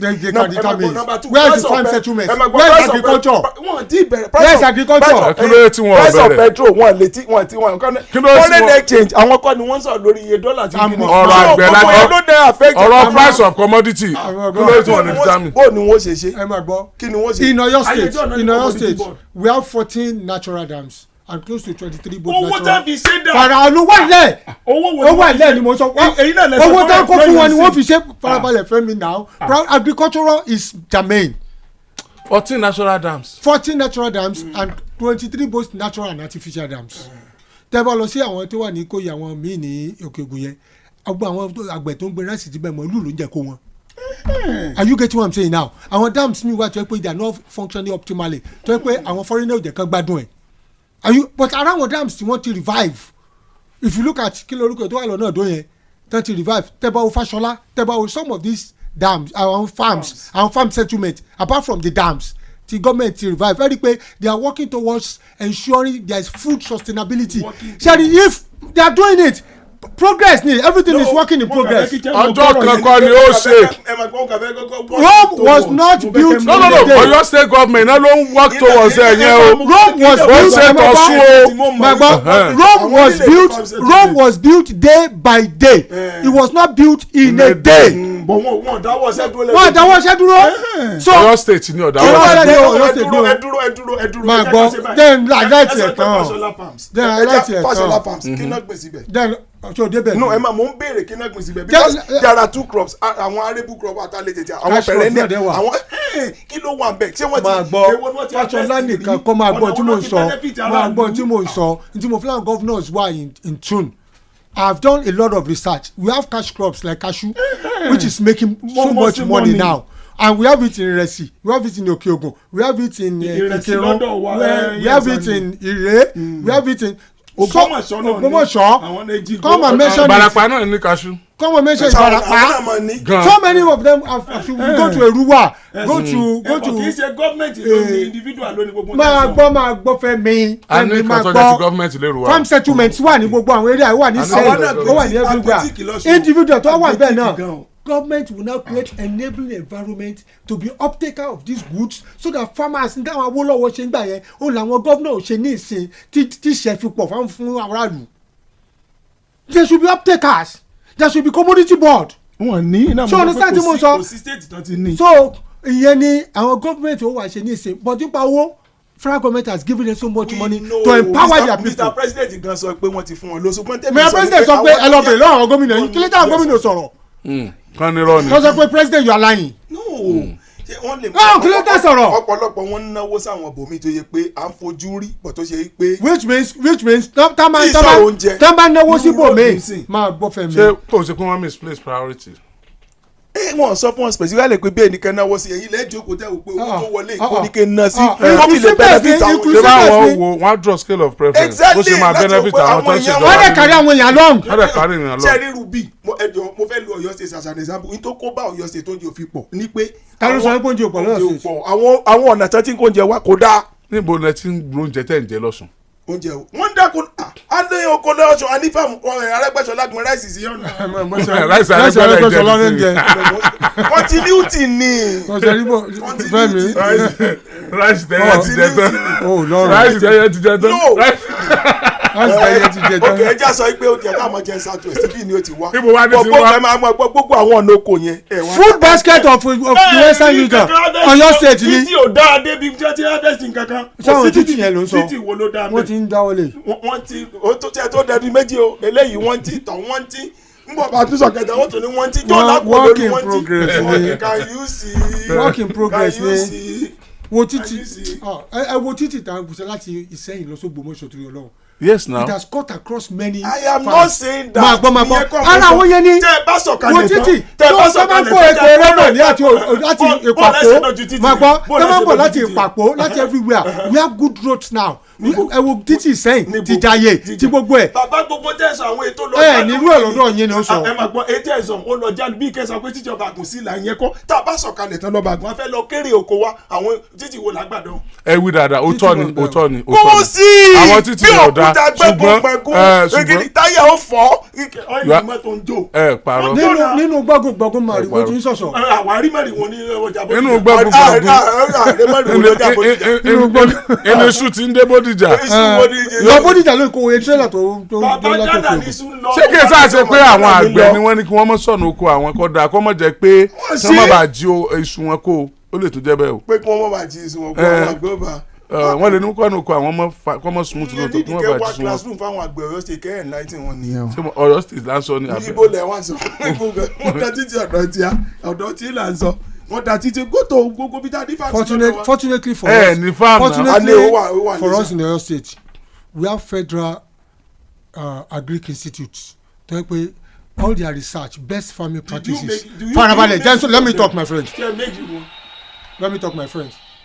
we have. kí ló dún yẹn wọ́n mọ̀ pàtẹ́wọ́ ni ṣé pé Fẹ́mi náà pàtẹ́wọ́ fún àbáwá Fẹ́mi ni wọ́n pàtẹ́wọ́ fún sáìdì yẹn o ó dà pé ó mú wa láwọn ibì kan. nígbà tí mo rí ṣé ìgbẹ́kọ̀ títí ọ̀nà tó lọ sóko ó dà pé ó mú wa bẹ̀. this is a local government but this is not a state problem it's a local government ẹ jábọ̀ àwọn local government pé owó tí wọ́n ń kó fún wọn bẹ́ẹ̀ wọ́n dẹ̀ kó owó fún wọn ẹ jábọ̀ wọn pé owó pé ẹ pé Kìṣí ẹ pé gbogbo wọn ẹ pé Àtìbà ẹ pé wọn pé owó tó ń kó fún yín ká fi ṣàwọn títí kọ̀rọ̀kọ̀rọ̀ níbo lẹ kówó ń sí. kò wá lé. àwọn náà yẹ káwọn yẹn lọ bá o wọ́n ń kówó fún wọn. torí bíbá mi ti sọ̀rọ̀ ọ̀nà yẹn wọ́n kó fún local government. bíbá mi ti sọ̀rọ̀ ọ̀nà yẹn ó débẹ̀ lóòótọ́ òkúta máa wà bẹ̀. òkúta máa dà lóhùn ìdó tá lọ sáwọn oko kan ní ìdó. ìdó ti mọ̀. àfẹ́ra rọ̀lú àwọn ẹgbó. ìbá ti mú lọ. Fúlàní ti gba gbogbo bẹ́ẹ̀ tán. wọ́n lọ ẹsẹ̀ lọ là ń wẹ̀yìn torí security kọ́lọ́mọdé wọn ráyàn mú elówó wà pé gbélé mú wọn pé kó 20 million. rárá o gbogbo tó bá lè fa mú 10,000 wá lórí ìfẹ́ mi kọ́mọ̀ ṣẹlẹ̀ ní. àtọ́lá Àgídìgbò ní ọ̀sán wo yóò dá owó yìí. Àgídìgbò ní ọ̀sán wo tó ọ̀sán wo ti kó bára rẹ̀ Àgídìgbò ní ọ̀sán wo ẹ wá jí gbé o sọ bẹ́ẹ̀. wọn ò gbọ́dọ̀ jí mi gbé. ayé tó ń sọnù kò sẹ́ńtì ọ̀sán wo kò sẹ́ńtì ọ̀sán wo ni ọ̀sán. bọ́lá ti jọ gbé ìṣòro kan kú òun ayé wa. láti wà lórí iṣẹ́ kẹwàá kí wọ́n wá pè èèyàn kẹwàá bí ọ̀rọ̀ ẹgbẹ́ fóònù fẹ́ jẹ́ dá sọ̀rọ̀ yìí ẹ fẹ́ gba ọlọ́lá dá sọ̀rọ̀ yìí. ẹ ṣáà mú sọ́dọ̀ fúngbà díẹ̀ oúnjẹ wo lẹ fẹ́ mọ fún jẹ. ẹ má jí fẹ́ mi gbé o. ẹ má jí gbé o. ayé yín ò ní ta o. ẹ má jí gbé o. ẹ̀yin táyì jí ni ayé yín ò ní bàjẹ́ o. ẹ má jí gbé o. ẹ má jí gbé o. kò sówó. sẹ́rí n tó surprise mi n tó surprise mi pé èmi àti ẹjọ́ wọnú igbó bẹ́ẹ̀ ni wó fòfò èmi wọ́n tún wá sáré wọnú igbó pé nǹkan pé mo fẹ́ tọ́ báyìí bá tó ń bọ́ lọ́wọ́ àwọn onímọ̀ aláwọ̀ ti dé fẹ́ mi àwárí ọmọ Fúlàní kan lórí igi àṣé ó ti rí wa olúwa fọ́n fèrè sí gbogbo àwọn tí àwọn eré ti péjọ safe nílùú o. ẹyin náà ẹsẹ àwọn màálù kì í tó wà kẹ lọ́ra màálù la kí ẹ lé. àṣefò ẹnìkan ló ní àlọ́nù gbò ọlọ́run ní wọ́n mọ̀ jí àgbẹ̀ o ìdó àwọn ti gbàdó. wọ́n ti gbàdó. This Alhaji is a devil between Gómìnà Fẹ́mi and pastor. ó ń bọ̀. Akidibo 88.7 FM. Mommy, you want to watch YouTube? Not my phone again. Every time YouTube. Mommy, you want to watch YouTube? You want to watch YouTube? Not with my phone. Go and watch TV. What? There is no YouTube on our TV. That's before. With the new Airtel Smart Router, for just 25,000 naira, you can watch YouTube and more on any TV. Even our own TV. Really? Yay! Thank you, Mommy. Oh, you're welcome. Turn any TV into a smart TV with the Airtel Smart Router and watch Nollywood movies, football, and lots more on YouTube with unlimited data for 30 days. Airtel, a reason to imagine. Kí ló ń sún ọpọ́n ìrẹsì jọ̀lọ́ọ̀fù lọ sípele ìgbádùn tó ga? Ṣé tí wọ́n bá sè é pẹ̀lú kóró náà fún adùn tó kà màmá yẹn ni? Tàbí tẹ́ ẹ bá jẹ́ pẹ̀lú ojúlówó sàláàdì Nàìjíríà, èso kábéèjì, kárọ̀tì, lẹ́tùsì, àtẹ̀wà oníkíndìnrín díẹ̀. Ó ní láti jẹ́ méjèèjì. Ṣé jollof rice rẹ pẹ̀lú adùn kóró náà kí o wá jẹ́ pẹ̀lú ọ̀pọ̀ ẹ̀fọ́. Ó yá jẹ́ kí ọ̀pọ̀ oúnjẹ rẹ gbé pẹ́ẹ́lí. Lónìí, jẹun tó dáa. gbogbo wa lájọ ní bẹ́bẹ́ ìsìlámù. Assalamu alaikum múmìnì múmìnà ọ̀dà àbáhùn àsìkò ti tó fún gbogbo àwa mùsùlùmí láti pàdé ní yídì géètì ńbàdàn ní gbogbo ọjọ́ Wednesday aago 7 àárọ̀ làdúrà ń bẹ̀rẹ̀ fáwọn tí ń wojú Ọlọ́run fọ́mọ aago 8 ní tàwọn olóyún tí wọ́n ń bẹ lọ́n kí wọ́n sọ nírọ̀rùn aago 9 láwọnú àgbà àràgbà àdúrà àsàlátù láì wọlé pẹ̀lú àwọn àfáà ńláńlá Abdulrahman Oriyomi Hamzat nígbẹ̀yìn bẹ́ẹ̀ o èmi ní màá kí i káàbọ̀ pé sàlámù àlékún ìpàdé di Wednesday ní ìdí géètì láago 7 àárọ̀ ọlọ́mọdé ń gbẹ̀yìn bẹ́ẹ̀ o bẹ́bẹ́ Islam ìlàlẹ̀ àmọ́. àṣẹ bẹ́bẹ́ ìsìlámù àtúbọ̀ máa fẹ́ lẹ́lẹ́ o. bẹ́bẹ́ ìsìlámù àwọn àgbà ti gòkè lọ. Mommy, you want to watch YouTube? Not my phone again. Every time YouTube. Mommy, you want to watch YouTube? You want to watch YouTube? Not with my phone. Go and watch TV. What? There is no YouTube on our TV. That's before. With the new Airtel Smart Router, for just 25,000 naira, you can watch YouTube and more on any TV. Even our own TV. Really? Yay!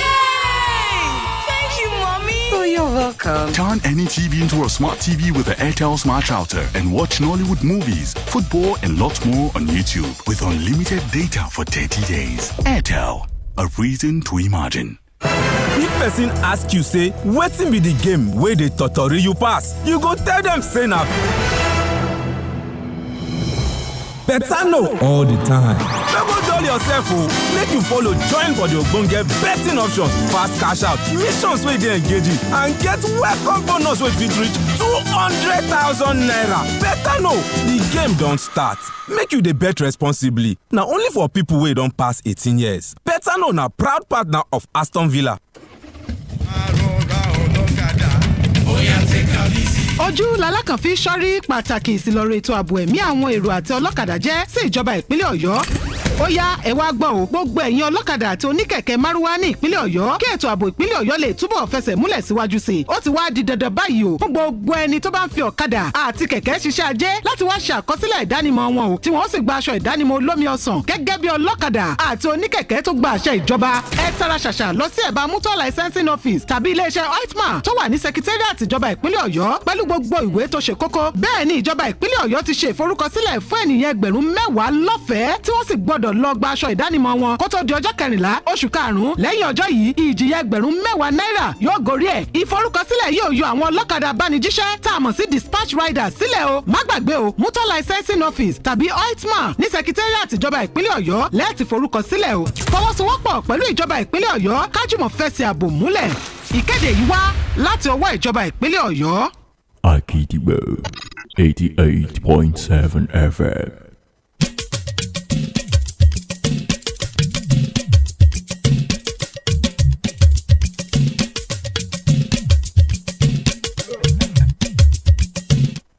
A ti padà dé ìmọ̀ bí tá a ti lọ lẹ́ẹ̀kan ṣùgbọ́n ẹ tí ì sọ tí Ọ̀yọ́ state tó fẹ́ gbéṣẹ́ fáwọn èèyàn tí wọ́n gbé jáde nínú. owó yẹn pọ̀ nínú. wọ́n lẹ́nu yẹn ti bọ̀dọ̀ ṣe àwọn iṣẹ́ kan tó ti lọ bí 3 billion naira. mo ń bọ̀ bóyá bí iṣẹ́ tí wọ́n bá fẹ́ ṣe náà ṣe pọ̀ tó iná ni ó sọ kẹ́nìkan má gbowó Ọ̀yọ́ kí wọ́n má gbowó Ọ̀yọ́ state lọ. ẹ jẹ́ kí n jíṣẹ́ tí bàbá mi tí wọ́n rán mi kó tó di pé mo tẹ̀síwájú mo ń bọ̀.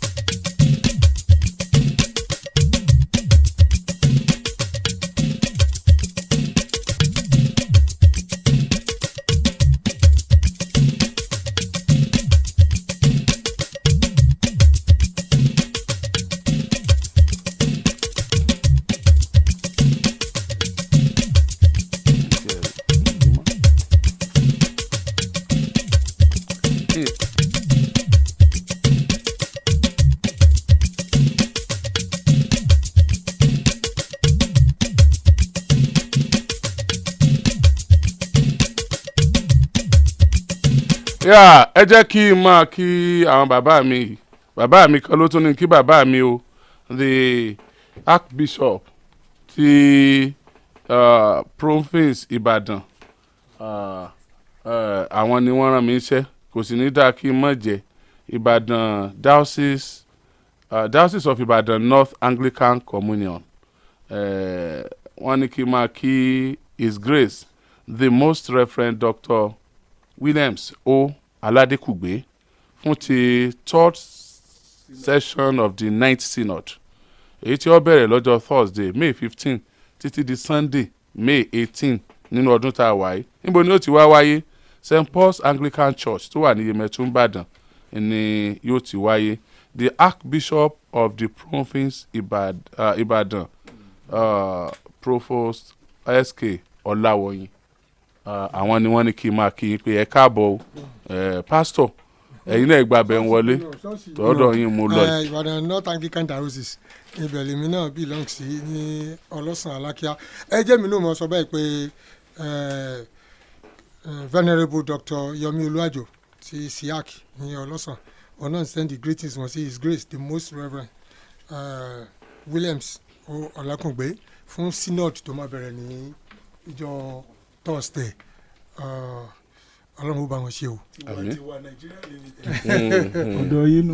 Yomi Oluwajo ni Venerable tiwa àwọn náà kí His Grace. àwa náà kí wọn. ẹwà lè wọn kí wọn kí wọn kí. kéèbó kéèbó. His Grace kémi náà máa kí wọn. mi náà kí His Grace. àwa náà ní His Grace. náà níyẹn lè ó gbọ́dọ̀ possess asset total 500 million naira. àṣẹ fẹ́ kán gbowó ìjọba lọ ni I don't understand. mọ bí tèmi ti rọ àgbo kínní àwọn nǹkan tán béèrè fún yẹn collaterals náà pè é. àwọn tán béèrè fún yẹn bó ló ti pọ̀. ó pọ̀ ṣé competency la fẹ́ wò ni àbí ẹlòmíì lè ní gbogbo kínní lọ kó dẹ̀ mọ́ competent láti lè ṣe. kó o lè nílò ẹ̀ lọ́wọ́ kó o mọ̀ ní fọ́nlẹ̀ kan ẹ̀ ń tà lè hold responsible ni tán lè confiscate property ẹ̀ tí o bá ṣiṣẹ́ tán ní kan ṣe. yes now. nǹkan tó ń reason tó fún béèrè àwọn collaterals tó wọ́ tiẹ̀ nìyẹn so understand that is equivalent to the kind of contract tó fẹ́ gbà or near the kind of contract tó fẹ́ gbà. wọ́n fẹ́ renovate government. kọ́mìnrin fẹ́ bá lọ láì máa bẹ̀rù ọlọ́sàn kí mo sọ lánàá náà. ẹ̀dùn iná rí le o mo kàn fẹ́ sọ fún yín ni iná rí le o. iná rí bẹ́ẹ̀ àti ẹ̀rí rí hell is real. hell is real o ṣáà mo kú mo máa bẹ̀ yín kẹ́ ẹ mọ̀ wọ̀nà kẹ́ ẹ mọ̀ wọ̀nà ọkọ̀ ẹ̀ pé téèyàn bá máa jẹ èèyàn ó lè gbà lẹ́nu ẹ̀ ni o. I don't understand. ẹ dẹ̀ sọ̀rọ̀ billion ẹ mọ̀ gbọ́n tí wọ́n sọ o evidence of the track record in the construction industry which the past 5 years with an aggregate portfolio value excess of 3 billion naira. No, within 5 years. Ó ṣe ṣe ẹyọ kan. Aggregate. tí o bá ti ṣe irúṣẹ́ tó ló bẹ́ẹ̀ nǹkan. Gbọ́dọ̀ jẹ́ márùn-ún. Ọ̀yọ́ state government house. for the past 5 years tí o bá ti gba irúṣẹ́ bẹ́ẹ̀ nǹkan. ẹnu fẹ́ pọ́n wọn tún ṣe láti jọ ìnáwó wọn renovate ni. wọ́n fẹ́ renovate náà lélẹ̀ náà. I don't understand. no láti ọdún ìtàwọn èèyàn ti wà bẹ́ẹ̀ wọ́n mọ renovate. wọ́n fẹ́ renovate náà ní pastor. extreme renovation and refurbishment. pastor wọn àtúnṣe látijọ́ ìwọ̀n renovate ẹ bá ń sọ Yorùbá túnṣe ẹ bá ń ṣe èbó túnṣe. renovation ní category. wà category lẹ sọ. ó ní level. ṣe understand àwọn kan àti ẹ pé facelift lásán náà ń ṣe. okay. ṣe understand facelift is different from when it comes to cosmetics. àmọ́ iye owó contract o. wọn bọ yín débi sọ ni pé for the past 5 alẹ́ rẹ́ni tó competent but tí o ti ṣe iṣẹ́ tó tó bẹ́ẹ̀ collateral 3 billion kì í ṣe nǹkan bíi 10 billion 15 billion kankan ní. 500 million ní collateral. ní collateral ó sì dá náà. ó pọ̀ jù náà. èmi wò pẹ̀lú mi lè competent. wọ́n á ní pé kó gbé wa o. mọ̀ wọ́n kàn wọ́wọ́ ọ̀tẹ̀ ni o. ẹ ti wá gọ́ọ̀mẹ̀ntì house kọjá rí. ẹ mú mọ bẹ. ìbò kẹlẹ ti wo tán ọ̀dà bẹ̀ ò ṣe rí. o ti ẹ ṣe. ìgbà mi mo mọ̀ pé is it an extension of Agodi ngbà mi tí n bá wọ. ó sì súnmọ́ lóòótọ́. ó súnmọ́ torí. ìbọn ibẹ̀ kọ́ náà gbé mi lọ́jọ́ ní. torí àwọn wọ́ọ̀sì yẹn àìsàn ni wọ́n mo mọ̀ pé ṣébi ni gómìnà wa ń gbé báyìí kò ń ṣe bẹ́ẹ̀. mo sì ń bọ̀ wá náà gbé o. mo júwe fún ọ ọ̀wájú ayé fáyé ibi tí gómìnà bá ń gbé tí ìbá ṣe bẹ́ẹ̀ wọ́n ń gbé ẹlẹ́mìí èṣù mẹ́tọ́nà ń gbéṣẹ́ ilé ìgan fún àgẹ́. ẹdun náà government house náà pè ní governors house o. no government house. there is a difference between government house and governors house. bẹ́ẹ̀ni. no nínú governors house náà ni government house. there is a difference governors lodge ló lè wà ń bẹ́ẹ̀ o not governors house so government house may not necessarily be governor's house. If my dwelling place is not in that place, we've seen governors náà ti ẹ̀ gbé bẹ́ẹ̀ rárá. Awólọ́wọ̀ gbé bẹ́ẹ̀ wọ́n sún bẹ́ẹ̀. Adẹ̀rí gómìnà tó wá kọ́ fine building sẹ́gbẹ̀ẹ́ nígbà tí ó gbé bẹ́ẹ̀ ó sì kọ́ síbẹ̀. nígbà tí ó gbé tó lẹ̀ kọ́ fine building. síbẹ̀ yẹn ta ni gómìnà yẹn. taxi driver ni tí ń wa mọ́tò lọ́nà Òṣogbo. no mo serious ẹ jẹ́ kí. kó o tún gbà yóò kó rán mọ́nu èyí tó gbà tó wà lẹ́nu rẹ̀ sá ti mú kó. ẹ dún ní ṣáìdì wo lẹ́nu yẹn kọ sí. ṣáìdì ni. ìmọ̀ wà lọ́dọ̀ yìí mo lẹ́nu yẹn kọ sí. níbi ẹ̀yìn lọ́nlọ́n. ẹ̀yìn lọ́nlọ́n ni. ó rìn díẹ̀. ẹ̀rìn díẹ̀. ẹ jẹ́ orin díẹ̀. honourable speaker Wike ó sọ̀rọ̀ nípa PDP ó ní ìmọ̀ tara ẹni nìkan ó ní ọba ayé PDP jẹun pé èmi ni mo ṣàgbọ̀dọ̀ débẹ̀ ó ní kò lè jẹ́ PDP orí nǹkan kan ṣe ní 2027. yes ó tọ́ ni. ṣé lóòótọ́ ni. bẹ́ẹ̀ ni ṣé rí nǹkan tó ń tà láti sọ ó dà pé ọkùnrin yẹn fẹ́ wójú tu ọ̀rọ̀ sí nǹkan tó ń ṣẹlẹ̀ ni nítorí ẹ̀jẹ̀ kì í sọ bẹ́ẹ̀ pé tó nú ọ̀rọ̀ tó sọ yẹn gan ó ní kí candidate má jáde láti north ní 2027 báwọn ṣe lọ́gùn rẹ̀ ní 2023 tẹ bá dẹ̀ wo body language àwọn tó wà ń bẹ gan sí eré bí wọ́n ṣe wá sí south tí wọ́n wà mẹ́nìkan tí ó fà bó jẹ́ pé ṣé Délé Momodu ló sọ̀rọ̀ pé ta ló lè fèsì Tinubu in 2027 but tí Wike sọ. ta ni ó fèsì Tinubu. ló ní láti south ní 2027 but tí Wike sọ èmi gan láìkẹ́ wípé tí wọ́n bá fẹ́ consider candidate wọn láti lè ṣẹgbẹ́ ìjọ wọn pé padà kọ́ mọ̀ bọ̀ wá sí south kò mí wọ́n lè mọ anybody kò. ṣe ní Wike láfojúsùn anybody ni. òun gan lè tirẹ̀ jáde mo lérò wípé òun gan lè tirẹ̀ jáde. kò lè tirẹ̀ jáde. nítorí pé ó ti support president bọ́ ẹ jẹ́ ká wòye pé ó ṣeé ṣe kó ibi tẹ̀sí fojú sí ọ̀nà bábẹ̀ lọ́mọ ìyàwó Jonathan ti ní òun ò padà sásòrò kì mọ́. Jonathan lè fẹ́ lomi. ṣé wọ́n dà fún ọ̀bá padà lọ wọ́n lè mẹ́lòmí dàní. ẹ̀dọ́ ṣé ìyàwó wọn ló ń control wọn ni òbí lè jáde. What question is that? no mo fi béèrè ni mo ṣe nígbà ṣé ẹ̀dọ́ ṣé spokesperson ni ìyàwó jẹ́ fún wọn ni òbí lè jáde. òbí ní right àti òbí kọ́ ìyàwó ní right àti sọ mind ẹ̀ ó lóun wọn wà lẹ́gbẹ̀ẹ́ àǹtí Rẹ̀mí báyìí ni táwọn ọmọ campaign kí fún Tinubu for second term. ìṣàpèrè àkànnà náà ti jọ wá ó lè jẹ́ bí solidarity. Ọ̀yọ́ state àti rẹ̀ tíyàwó ẹ̀ campaign fún gómìnà kan tọkọ òsì campaign náà yẹn ń ṣe tuntun náà. ó ṣe tuntun. ìyàwó campaign. ọkọ òde campaign kí lánìí ó ní. o lè gbẹnu sí máìkì o. no me have not seen that. gbọ́rí náà nù.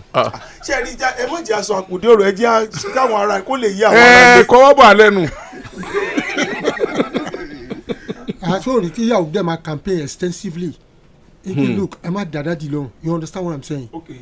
And daddy are dead. Ìyàwó tèmi campaign fún ọ̀tọ̀ ni tíyàwó mi campaign fún náà. Ìyàwó mi ni mo ń sọ ọ̀tọ̀ ni tíyàwó mi campaign fún náà. Ní ìsìn tá ẹ ti dẹ tàkùtẹ́ tẹ̀ fi yèpẹ̀ sí i fúnra yín lẹ́kẹ́rẹ́ kó lọ́gbọ́n ẹ mọ̀ ní tí ó ṣẹlẹ̀. Ọ̀tọ̀ lẹ́ni tí ìyàwó mi campaign ọ̀tọ̀ lẹ́ni tó campaign fún. Ìwọ ni wọ́n lọ PDP ìyàwó yìí lọ PDP. tó o fẹ́ gbọ́ lẹ gbọ́. ẹ̀yin lọ ZLP. ṣé ZLP. Zenith Labour Party lẹ. tọ́tán Zenith kọ́. ẹ tó sọ lórí program. Zenith kọ́ o. so ti tán báyìí tẹ́ ẹ fẹ́ gbọ́. Zenith kọ́ o. kò sí wàhálà. Zenith kọ́ o. ilé yìí ń kọ́ o tiẹ̀ ní kábíyèsí tiẹ̀. aláìwó pẹ́ máa lọ́la. so bó ṣe máa wà ọ̀rọ̀ ètò ẹbí yín pọ̀ sẹ́ ọlọ́run gbogbo. wọ́n sọ lórí rédíò wọ́n sọ.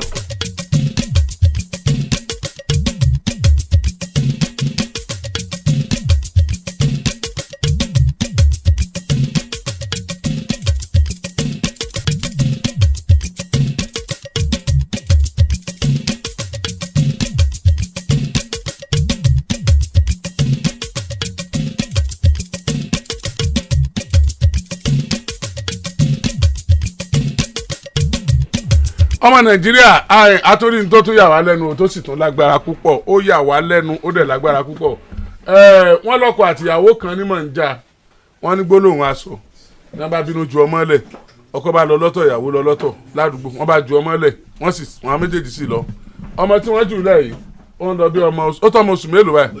6 months òní ló pé 6 months. ọmọ oṣù mẹ́fà ọmọ yẹn pé ẹ dákun bò ló ṣe jẹ́ sà.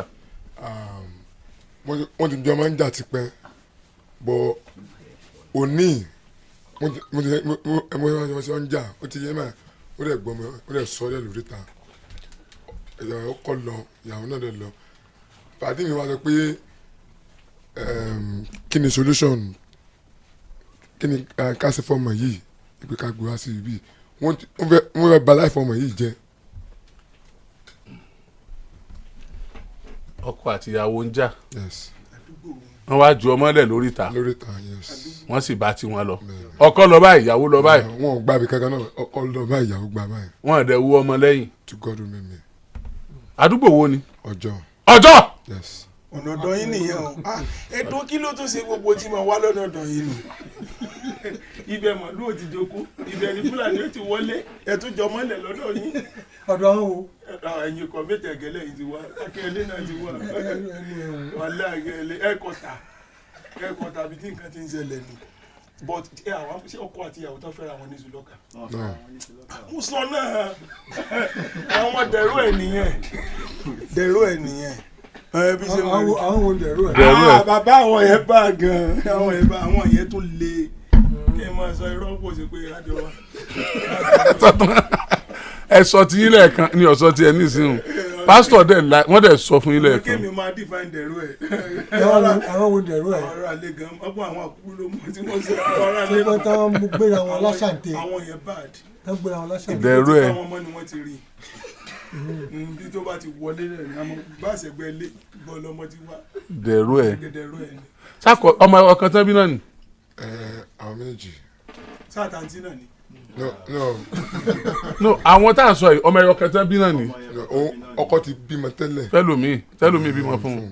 bọ lára méjì. ẹyọ kan tó wà láàrin wọn lélẹ̀. ọkùnrin. ní ọmọ yìí. kò sáà ṣe mọ́lẹ̀ wọ́n kàn gbé lẹ̀ ni. àtọ́ tó fi pọ̀n wọn. ẹ sọ sí microphone wọ́n ṣe kí ni. wọ́n lẹ̀ mọ́lẹ̀ ni. wọ́n lẹ̀ mọ́lẹ̀. bẹ́ẹ̀ni. àtọ́ tó fi pọ̀n wọn ta. ọmọ yẹn wá ń sunkún. wọ́n ọ̀dẹ wẹ̀yìn. wọ́n lọ. wọ́n lọ ni o. kí ni àwọn ará àdúgbò wa ṣe. ẹgbọ́n ọmọ yẹn wá ẹ dáhùn èèyàn ọ̀rọ̀ ọmọ yẹn. wọ́n wò wọ́n náà ni. àwọn ará àdúgbò náà gbọ́ ọmọ wáyé. ọmọ ọjọ́ ni. ọmọ ọjọ́ ni bẹ́ẹ̀. ṣé Yorùbá ni wọ́n. Yorùbá ni wọ́n. kẹrù wọlé lọ́jọ́ ọmọ rẹ̀ nìyí. ọmọ kẹrù wọlé ni. ọmọ kẹrù wọlé. bẹ́ẹ̀. èèyàn kan ní jẹ́ bẹ́ẹ̀. ṣé wọn ti sọ no ẹ dúró ẹja mọ family yẹn kẹrù wọlé. ń gbọ́ pé èèyàn kẹrù wọlé tọmọ rẹ̀ síjọ mọ́lẹ̀ báyìí sókè ṣe pé ara ẹrú tán kó wọlé ló bí ọmọ gan. ṣé ẹ rí i pé mo ní dẹ̀rọ ẹ̀ ló padà sí. kò lè jẹ́. I think the Ministry of Women Affairs. ó yẹ kí wọ́n apprehend the woman yẹn. Sir, this is not the first time they are doing this. ó ti dé ọmọ rẹ̀ tìlẹ́lẹ́ ẹ̀dẹ́ gan ni. ẹ bá dé station alákàrà nítorí ọmọ ẹ̀ wọ́n mọ̀ wọ́n. àbí argument lórí èmi mo ní èkó tó. wọ́n mọ̀ ẹ̀ páwọn làwọn ní ọmọ. torí ká ọkùnrin bá bímọ kò lè ju ọmọ ẹ̀ lẹ́ẹ̀báwọn o. tó bá dẹ̀ ṣe pé. ìjọba ọmọ àwọn ọkùnrin wà burúkú gbà míì ni pé tán bá suspect ìyàwó wọn pé foul play nígboro. foul play kọ́ ipò dẹ̀rú ẹ̀ tó pè lẹ́ẹ̀kan. ẹ̀yẹ ló bá lọ ṣẹlẹ̀. èyí bá jọ dẹ̀rú náà ni. ó lè dẹ̀rú ẹ̀. ẹnìyẹn kà sáré wájú ó kàn opportunity ní ṣe pé kò sí responsibility iná ẹni ẹ ti lọ bí orí jẹ sáńtì. bọ̀ mọ́mì yẹn tá a bá wo ẹ̀jẹ̀ méjèèjì sá lè sọ pé bàbá yẹn àti màmá yẹn ló bí lè. kọ́mẹ́dì ló bẹ̀rẹ̀ ìfẹ́ ni. ìyàwó pupa àbí bàbá ló pupa. wọ́n jọ dúdú náà ni. ọmọ wọn ni ọmọ wọn. bóòlù ẹ ṣe ọ̀rí mẹ́ríkà dọ́gbọ̀n. ọmọ wọn ni. ó yẹ kí ọlọ́pàá mú wọn gbé wọn lọ́tí wọn mọ́lé. mi mọ bí child law Ọ̀yọ́ state bó ṣe wà effective sí. wọn ti gbé sí ọ̀dọ̀ gọọmenti ibi tó ń gbé alákàrà náà gbé wọn lọ kò ń ṣe ọ̀dọ̀ ìjọba. mi mọ bó ṣe wà effective sí. ẹ bá mi gbé microphone sọ́dọ̀ pastor padà.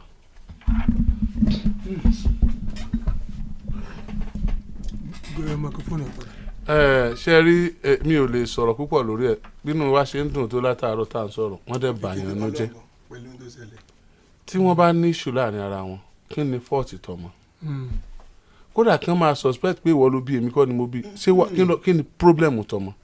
tíyàwó lọ lọ́tọ̀ tọkọ dẹ̀ lọ lọ́tọ̀ tẹ̀lé fọmọlẹ̀ sóríta and in Yoruba land we all know the implication of oríta. bẹ́ẹ̀ni. ọmọ tó ti lè rìn gan àwọn òbí ọmọ wọn èyí fẹ́ kọ́ ọmọ ó dàgbà oríta kọjá oríṣiríṣi àlìjẹ̀nu burúkú ní bẹ̀ lóríta ibi tí wọ́n jọmọ sí yẹn wọ́n dẹ̀ lọ lọ́tọ̀ọ̀tọ̀ wọ́n dẹ̀ wẹ̀yìn wọ́n dẹ̀ kí ẹ̀ bàbá ń lọ ó rí i pé ìyá yẹn ò padà wá gbọ́mọ o kò torí ẹ̀ padà o ìyá ń lọ ó rí i pé bàbá yẹn ò padà wá gbọ́mọ o lẹ́yìn oṣù mẹ́sàn-án ó ti gbàgbé kò torí ẹ̀ padà o. ṣé picture àwọn méjèèjì wà níbí. we don't have that picture. ẹjọ sí àárọ̀ ìlú ṣẹlẹ̀. kápá ní picture wọn ni ibi àwọn èèyàn bá ti rí wọn kán bá ara wọn kó. tẹ fi ń bọ̀ ó jẹ́. iṣẹ́ wo lọ́kọ́ ń ṣe iṣẹ́ wo lọ́kọ́ ń ṣe. iṣẹ́ wo lọ́kọ́ ń ṣe. kò síṣẹ́. iṣẹ́ wo ìyàwó ń ṣe. kò síṣẹ́. ó fi hàn pé ta ni ó máa tọ́jú ọmọ yìí ní wàhálà ti ṣẹlẹ̀ ẹgẹ́tẹ̀ ọmọdé máa jẹun. ó máa ṣe o now this is it ẹ jẹ́ kí Túndé. ṣé bí wọ́n mọ orúkọ bàbá àtìyá. ẹ mọ orúkọ wọn náà. ẹ fún mi mọ́tò kan àǹtí Tóyìn ẹ jẹ́ kan tiẹ̀ dúró síbí àǹtí Tóyìn commissioner for women affairs and social inclusion à ń retí ikọ̀ yín ní Àgídìgbò àǹtí Tóyìn tí wọ́n jẹ́ commissioner for women affairs and social inclusion ministry of women affairs ní child unit à ń retí ní iléeṣẹ́ rédíò Àgídìgbò nígbọ́mọ yìí wá bá yín afẹ́kẹ́ ẹ wá ẹ rí wí àwọn tó gbé wọn wá ẹ dẹ̀ gbé ọmọ ẹ dẹ̀ ṣètò bẹ́ẹ̀ ṣe bá wa arrest àwọn òbí yẹn tẹ́ẹ̀rì wọn ibi tó bá wá já sí a fẹ́ wá fún gbogbo ọmọ Nàìjíríà lábọ̀ lórí ìgbésẹ̀ ẹ̀yin tẹ́ ẹ ṣe number one a fẹ́ mọ̀ bóyá child's law sì wà lọ́yọ̀ state tó sì ń operate a dẹ̀ fẹ́ mọ̀ how effective it is then a fẹ́ kélé yọ jẹ́ deterrent fún àwọn òbí tó máa ń ṣe bẹ́ẹ̀ a fẹ́ because ara mi sì ń ṣe gírí. honestly. ẹ̀bọ̀ wọ́n ní bàbá àti woman yẹn lórúkọ kán mẹ́sẹ̀ bóyá àwọn yẹn. kí lórúkọ wọn. sheriff náà porúkọ bàbá ọmọ kẹrù wọlé. ọmọ kẹrù wọlé. akẹrù wọlé náà lè débi. oyin níyàwó. oyin ní ọ̀tá pa ẹ mọ̀ wọ̀rí. àkàndélẹ̀ sọ wọn ẹ bá ti ní oyin àkàndélẹ̀ ní oyin láta. oyin ọ̀tá ń bì yọ ọmọ bó ṣe ń lọ ọmọ ọlọ́mọ kó tí ẹ bẹ̀rù kó yin ọ̀tọ̀ ọmọ gan lórí ta. oyin ẹ̀kọ́ náà sànú só ti jẹun. ẹ ti rògbì fún ẹ máa lọ ta ẹ ṣe ministry of women affairs and social inclusion à ń retí yín àǹtí tóyìn wọ́n ti pè àǹtí tóyìn à ń retí yín ẹ ṣeun ẹ ráwọn èèyàn yín wá sí kọ́ fẹ́ balọ̀lá. no. ẹ̀dọ́ ẹ mọ ìdàbí lè ṣe ni ẹ máa gbọ́. torí èmi ti rí situation téèyàn bí mọ̀. ṣé ẹ ti mọ tí mo fẹ́ sọ ẹlòmíì sí mo mọ bí ẹ lọ. ẹlòmíì dẹ̀ ń fún lọ mo àǹtí. bá a ṣe sọ̀rọ̀ tó ẹni tó gbọ́mọ lọ́wọ́ ibì kan lẹ̀ ń wò lára rẹ̀. ọlọ́run ní iṣẹ́ ọlọ́run náà ni. ṣé ẹ mọ̀ pé ìyàwó yín nígbà tá à ń sọ̀rọ̀ bí lánàá ẹni ìyàwó yín day or day make I dey my day mo wá bí pé irú àwọn èmi ò wá rántí irú àwọn ìwà wo lẹ máa ń wù tí wọ́n fi máa ń sọ pé day or day èmi ò wá sábà rántí. mo sì mọ̀ pé ìpadà wùwà náà ìwà wo mú. ẹni tó gbọ́ mọ́ wà ní ìsìn ó ti dára àánú ọmọ ló ṣe. tí fi ń wo àyà aláyà. ó dẹ̀ rò pé padà bèrè pé sọmọ ti jẹun. tẹ́ bá wo ọmọ yẹn yóò fura sọ pé ibẹ̀ ọmọ yẹn jẹ́ concentrate sí. ibo lọmọ concentrate sí. no wípé bóyá òun ò lè rí ọ̀tá létí. iná o ẹ dágbére fún tẹ̀sí mu. a sì ní sẹ́yìn méjì. kí ni ẹ bẹ fi ṣe. kí gómìnà lẹ́ẹ̀kan jọ ẹ̀dá wọn kí gómìnà lẹ́ẹ̀kan ṣe. wọ́n kí wọn. nírọ̀ wọ́n fi ṣe wọ́n àwàdà la fi ṣe jọ ẹ bá kí gómìnà ẹ dákun. kódà mo lè pé ìdàgbére ni kẹ bá kí gómìnà. senator. honourable speaker wọ́n ní UK ends overseas social care visas in major immigration shake-up. bẹ́ẹ̀ni kí ni ìtumọ̀ yẹn. nítorí sọ ní pé skill for skill nísìn nítorí ní pé ṣe ráwọn tó wà ní social welfare social care ọ̀pọ̀lọpọ̀ nọ́mbà tí wọ́n ṣe pé they are skilled tí wọ́n ṣe pé they are major nurses or whatever ọ̀pọ̀lọpọ̀ auxiliary nurses ló pọ̀ náà tó ń gbà wọ́n mì lọ ṣe lábẹ́ ilé tí wọ́n pé they apply for care work ṣe ń gbọ́ they are not properly skilled so tí UK sọ nísìnyí pé there are so many errors and so many anomalies tó pọ̀ wípé now they want skilled care workers náà wọ́n máa gbà kó máa wọlé nsìn from different countries from Nigeria from different countries so skilled làwọn tó fẹ́ gbà because àwọn tó dominate most of this care work ní abroad most of them are not skilled àwọn agency dem gbọ́ pọ̀lọpọ̀ wọlé tó pé arúmọjẹ certificate náà máa gbé lọ that are not really seriously profiled so nafọ ni look for now pé skilled social worker. so ẹ tó bá fẹ́ ṣe ìyẹn a lọ kọ́ sí nípa bí a ṣe. you must be skilled either you are a nurse or you are a welfare social welfare kìnìkan. ẹ bá kí bàbá rẹ láàrin ìṣẹ́jú àyà. okay senator Jackson Nurudeen Ademola Adeleke baba onífìlà gogoro for celebrating the 65th birthday this year. ẹ̀mí wọ́n gùn. 65th. wow. mi ìmọ̀ ẹ̀kọ́ dàgbà tó bẹ́ẹ̀. èmi gan ọmọ o. wọ́n sọ ọmọdé fa wọ́n kàn dín yẹn dáadáa ni. àmì wọn pẹ̀lú ayé o àmì wọn pẹ̀lú orí ìjọba o. àmì ìgbà ọdún kan. wọ́n ṣàṣeyọrí wọn kò lé ayọ̀. àmì èròǹgbà wọn ọlọ́run mú wá sí musẹ̀. àmì gbogbo ètò ní kínkì because you are contracting me to greet your governor. No. He has done that. I've done that before, but now you are contracting me now, and this is PPA. Personal. owó ni ìwọ lè fẹ́ sí fún yàn lọ́fẹ̀ẹ́ ni. Comrade Fẹ́mi Babalọlá Ọbaàgùn ní orúkọ mi lè má fọ́jú fóònù ẹ̀ lọ́fẹ̀ẹ́. Ṣẹ́gun fún báyìí. Oriyomi Hamzat lórúkọ mi ẹ ṣé tẹ̀ ń gbọ́ wa.